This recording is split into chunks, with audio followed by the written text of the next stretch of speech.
ఈ మధ్య కాలంలో హత్యలనేవి కామన్ అయిపోయాయి. ఎవరు ఎందుకు చంపుతున్నారో కూడా తెలియడం లేదు. వివాహితర సంబంధాల వల్ల అయితే ఈ హత్యలు ఇంకా పెరిగాయి.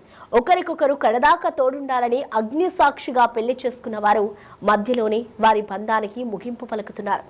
ఆలోచించి సర్ది చెప్పుకునే సమస్యలను చావుదాకా తీసుకెళ్లి తీరని విషాదాన్ని మిగిల్చుకుంటున్నారు. ఇలాంటి ఘటనలు మనం ఎన్నో చూసాం. తాజాగా ఇలాంటి ఘటనే ఒకటి సంచలనంగా మారింది.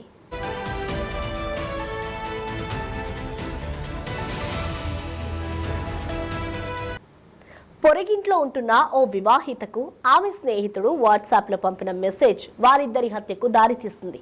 తన భార్యకు వాట్సాప్లో ముద్దు ఇమోజీ పెట్టాడన్న కోపంతో భార్యతో పాటు ఆమె స్నేహితుడిని కొడవలితో నరికి చంపాడో వ్యక్తి.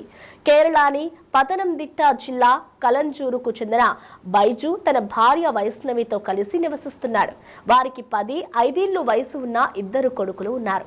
వాళ్ళ ఇంటి పక్కనే విష్ణు అనే వ్యక్తి తల్లితో కలిసి ఉంటున్నాడు. అయితే ఇంటి పక్కనే ఉండడంతో వైష్ణవి విష్ణు తల్లితో బాగా మాట్లాడేది. అది కాస్త విష్ణు దృష్టిలో పడింది. దాంతో అతడు వైష్ణవితో పరిచయం పెంచుకున్నాడు. ఇంటి పక్కనే కదా ఉండేది, ఎప్పుడైనా ఏదైనా అవసరం వస్తుందని అనుకొని వైష్ణవి ఫోన్ నెంబర్ తీసుకున్నాడు. ఇక్కడే అసలు సమస్య మొదలైంది.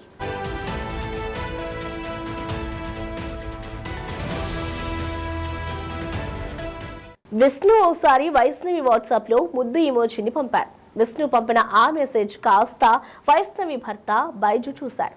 ఈ విషయంపై తన భార్యతో గొడవకు దిగాడు. ఆ సమయంలో భయంతో ఆమె విష్ణు ఇంట్లోకి పారిపోయింది. దీంతో అనుమానం ఎక్కువై కొడవలితో విష్ణు ఇంటికి చేరుకున్న బైజు భార్యను పెరట్లోకి లాక్కెళ్లి నరికాడు. బైజును ఆపడానికి వెళ్లిన విష్ణు పైన కూడా దాడి చేశాడు. స్థానికులు హాస్పిటల్కు తరలిస్తుండగా మార్గ మధ్యలోనే వారిద్దరూ ప్రాణాలు విడిచారు. ఈ ఘటన తర్వాత బైజు తన స్నేహితుడికి ఫోన్ చేసి హత్యల గురించి చెప్పాడు. స్నేహితుడు పోలీసులకు సమాచారం ఇవ్వడంతో బైజును అరెస్ట్ చేశారు.